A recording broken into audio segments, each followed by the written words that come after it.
just like several processes that have happened to us before throughout human history, such as writing. Chat GPT is a language processing model. So it replicates language with another human, and we can now talk to our devices as if we were talking to a machine. But before we get into that, I just want to start by saying, right before I was about to hit live, I got a phone call from somebody. How can you not hear me on Instagram? Like, mic mode standard. Anybody else can't hear me on Instagram? All right. So right before I was about to hit live, I got a phone call and somebody going through a very difficult time. And I just had to remind her that there's a lot of people going through this. I would even say that it's happening to myself as well. Um, when the things in our life start breaking down, things that we have become relatively accustomed to, it is necessary for growth. Okay. And throughout our life, we go through cycles. Usually they're about 7 years, but there's many of these cycles happening. There's a 24-hour cycle, right? And even if you look at a day, there's the morning, there's the daytime, there's the evening, and then there's the nighttime. And those cycles that we go through on a 24-hour clock, the circadian cycle is a cycle of birth, which is the morning, life, which is the day, death, which is the evening. Everything's dying down. And then during the nighttime, we get rebirthed. So there's birth, life, death, rebirth. That's the cycle. That's also the cycle of the seasons. That's the cycle that we go through in many different ways. There's the lunar cycle, that's 28 days, right? It's the same sort of thing. And it literally is that, like within the female, and I would say all humans' bodies go through a similar lunar cycle. So when things in our life start breaking down, know that you're in a season of change. You might be in fall season. And we're trained to always be in springtime, to always be productive and growing and producing. And so to our Western minds, we're a little bit taken back when things start dying, when things start burning down. But that's necessary for our evolution, our enhancement, our ascension. And a lot of times, this has been something that we intended on. And so, doing the work to make sure that you know why you brought upon yourself this death of your current life really helps to ease the pain. Okay. There's this concept of knowing the pain allows it to dissolve. So if you guys imagine bumping yourself or cutting yourself, what's the first thing that happens? You grab onto it, right? You get to know it. You actually energetically close the loop of something throbbing in our body, and we hold on to it. And the mere fact that we are touching it and gaining a relationship with the pain allows the pain to get eased. Same thing with why you can't tickle yourself, right? Or Gary from Human Garage was showing me that if he digs his thumb or his elbow into some muscle or fascia in my body that hurts, the moment that I touch it, the pain goes away because the body then realizes, like, oh, it's myself. And we can't really hurt ourselves. Have you guys noticed that if we give ourselves a massage, it's really difficult to hurt ourselves. So knowing that this is a season of everything burning down, and that you intended on this for the new growth of the spring that is to come, allows you to deal with the death and destruction of the winter times of our life. That was one thing that I just talked about on the call. The other thing, before I get into Chat GPT and what that is in our human evolution and ascension, one more thing that came up on the call was the question was asked, well, what do I do about the person that is basically acting very, very negative? And I feel like there's a lot of people in all of our lives that they just have a thing for us. Okay, this could be an ex, this could be a current person. And the answer to that, whatever it is, it could be a business partner. The answer is always maintain integrity. Always maintain integrity, because if you get pulled into the game of the person that's being destructive towards you and you retaliate with another destructive act, now, number one, they've got, let's say they're making up something. Now they've got real evidence of something that you really did at the level that they dragged you down to. That's number one. Number two, you're not going to win. You're not going to win at a stupid person's game because they have more experience at it than you do. So if you're getting dragged down to somebody else's level, or you're getting provoked to act in a way that otherwise, isn't a true nature of you, then you're going to lose, because the person that's doing the provoking, the person that's doing the poking is much, much, much more skilled at it than you are. And trust in the order of all things, whether you call it God. Oh, by the way, God is creator, organizer, destroyer. Generator, organizer, destroyer. Creator, generator. But God, another meaning for God is generator, organizer, destroyer. God as a concept destroys just as much as it creates with generation and organizes. Remember that. Generate, organize, destroy. It's the cycle of life. We cannot have life without death. So, on to people that are kind of poking and prodding at you. Let them do their thing, and you maintain the integrity of which you established your working state of being. Whatever you, throughout your personal progress, have homeostasized yourself, which isn't a word, but however you've gotten to, maintain integrity. Even if somebody's down here and seemingly beating you at whatever it is, could be business stuff, it could be child custody, it could be your time, your money. Let it happen. And here's the thing. This is also an opportunity for you to test your ability to maintain your state of being. All right. So, number one, it's a test for you and for your own sake. It's for you to learn if you really are the person that you feel and think and say that you are. And number two, it also establishes your faith in the organization of all things, knowing in concepts such as karma, or as above so below, or the laws of like what you put in you get out.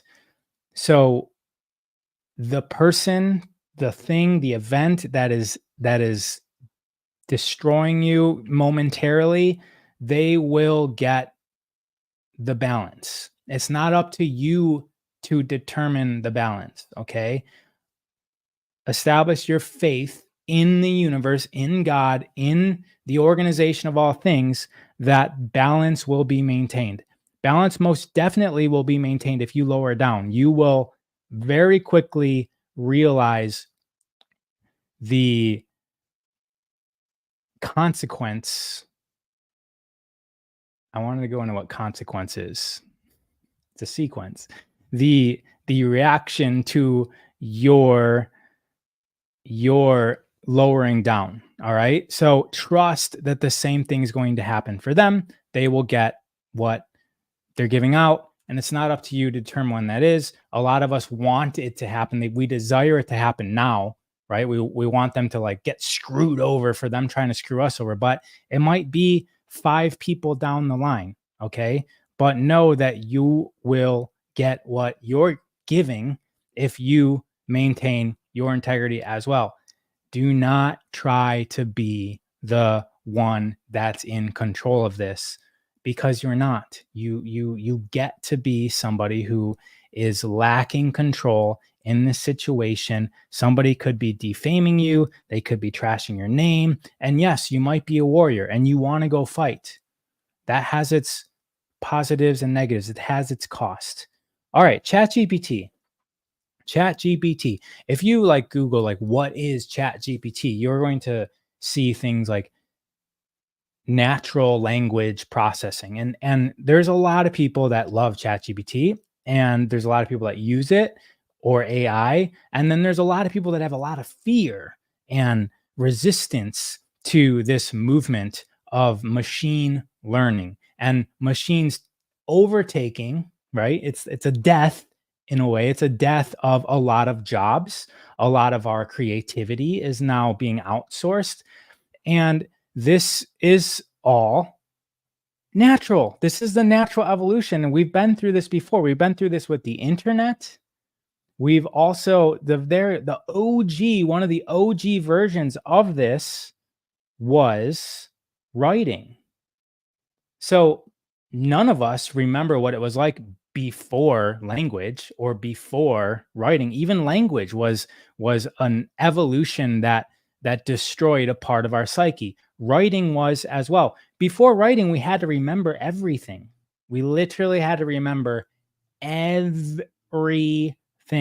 And when writing was invented, when it was brought into civilizations, there was a lot of resistance, because with writing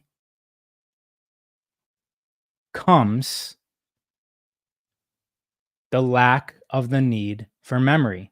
And with the lack of the need for memory, you have less wisdom, you have less knowing.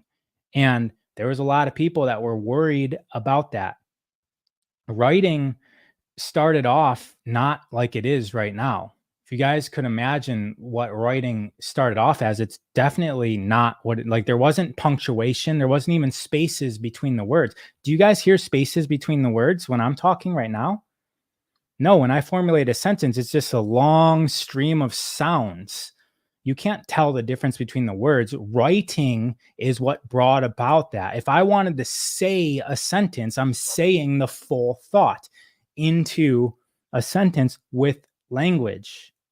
Bringing that into a written monologue, it used to just be full thought forms. And that's where you guys will know and remember and realize that that's what scrolls are. Scrolls are just like long, basically transcriptions of spoken word.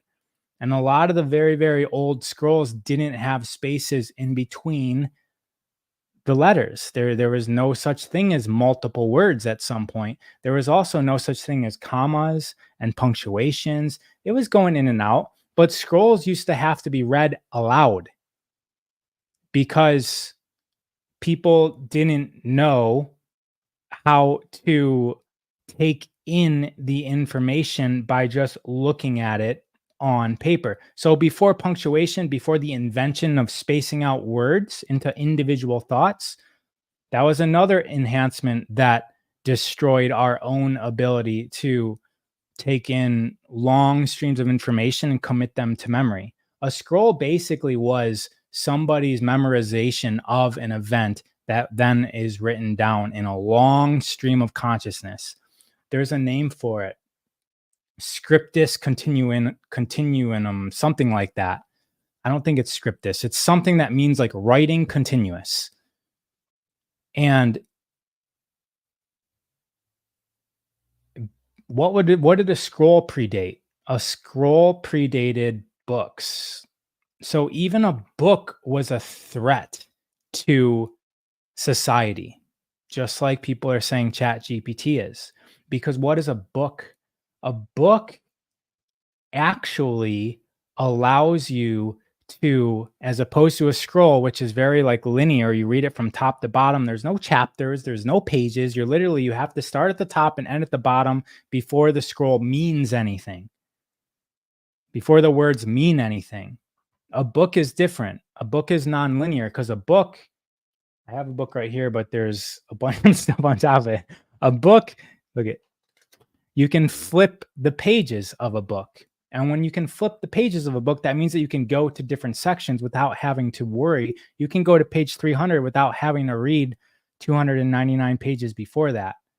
And so a book was a very, very big enhancement from spoken language, which then went down to written language, which then went down on scrolls, which then went from scrolls to books.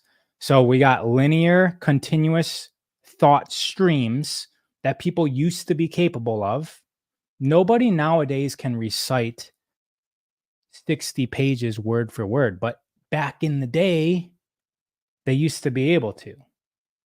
People could remember a lot more because they had to.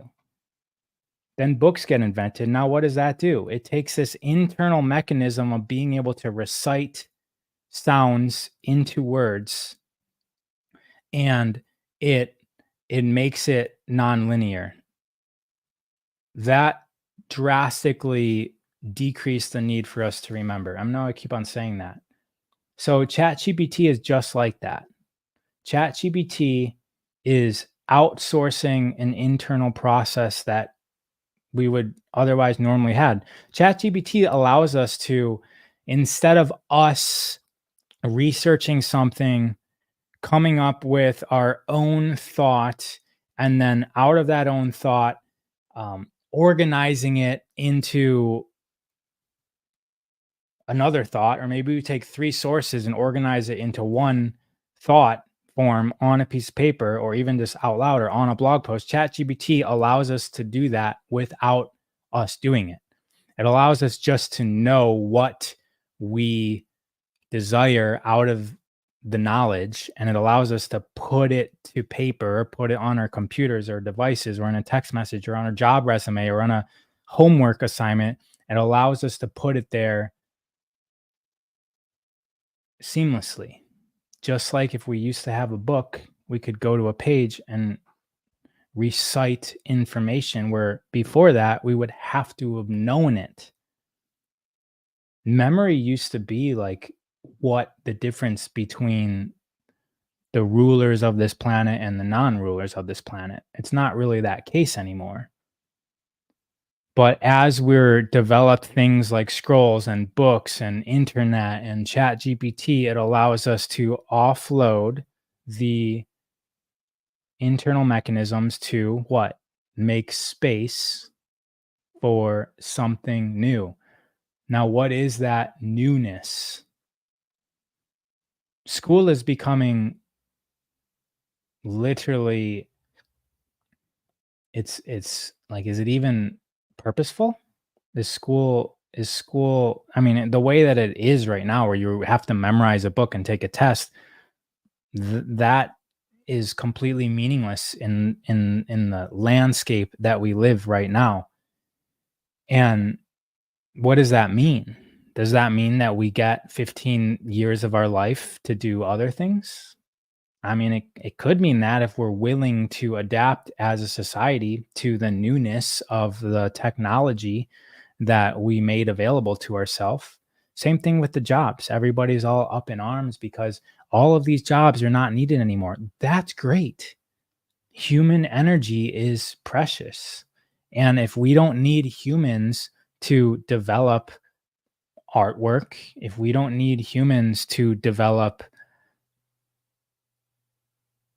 all the things that AI is now doing, then we get to create a new reality. Do we know what that looks like? Do I know what that looks like? I definitely don't. I don't. It's up to us. And now we're in that moment of like transition where everything is insecure, and security is our root, right? It's what stabilizes us. It's things like knowing that I have a house to sleep at, knowing that I've got a partner to spend the rest of my life with, knowing that I've got the money that we use in this reality to get things, knowing I've got enough of that coming in, knowing that my physical health is intact. That's security. And a lot of that's getting taken away from us in this phase of transition. A lot of people losing their jobs, a lot of people even getting their lives taken from them. That's happening now. A lot of people around us are dying. And if we can put meaning to what this all is, it allows us to deal with the pain of it so that we suffer less. So that's all I wanted to say. And I'm just kind of testing out StreamYard, testing out. I'm going live on like 6 different things right now. Got a new microphone. I've got microphones everywhere in here. Microphones. What an invention. School with 30 students and 1 teacher was a big waste. Of course, that 1 teacher can teach, if that was the process, literally billions of people. And now that isn't even necessary because the kids have something called YouTube and Google and ChatGPT that is much, much, much more knowledgeable than a teacher. And a lot of people are going to say, well, you can't really replace a human. Are you serious? Really? Think about all of the things that we replaced a human being for technology. I used to own gyms. 2012, 2013, I used to say, right when YouTube went from a 10-minute video max to like either unlimited or like an hour, I knew right then that the gym industry was going down, or is shifting, I should say. It was shifting massively, and there is going to be a time that one personal trainer can influence people all over the world. Whereas in 2009, 2008, that wasn't possible. You could only take a yoga class from somebody that was within driving distance of your physical space, unless you had a VHS or a DVD. That was another enhancement. But that a lot of that, there was boredom about that.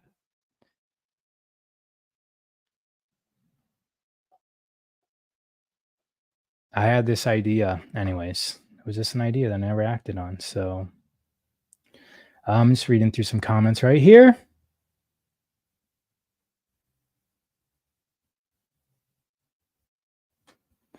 All right, thanks everybody. People keep on requesting to come live. They're hit or miss, people. They're hit or miss. You know, next time if you want to go live, write down what you'd like to talk about. Unless I'm asking people to go live, that would incentivize me to let you on. The question is, should we? Tech is so fast, our culture can't keep up. That's because we're waiting for permission. We're waiting for permission to do things differently. And a lot of times it's from our friends and families and loved ones. And these people are just trying to keep you safe and secure, mostly to them. They want to secure you. But my invitation is to not wait for permission. We all have an ability to change the world. All right. We know people. We all know these people that change the planet, and we're all doing it in our own little ways. And so remember that. Have faith in yourself, and just know that no matter what, everything's going to work out. Either you're going to keep on living and things are going to work out, or you're going to die and things are still going to work out. The world is going to keep on going, and you're going to keep on going as well. The concept that you only live once, I'm I don't know about that. And I don't know if I want to get into what death is in this stream right here. I had an employee once when I was like trying to decide. I'm gonna end this. Bye, you guys.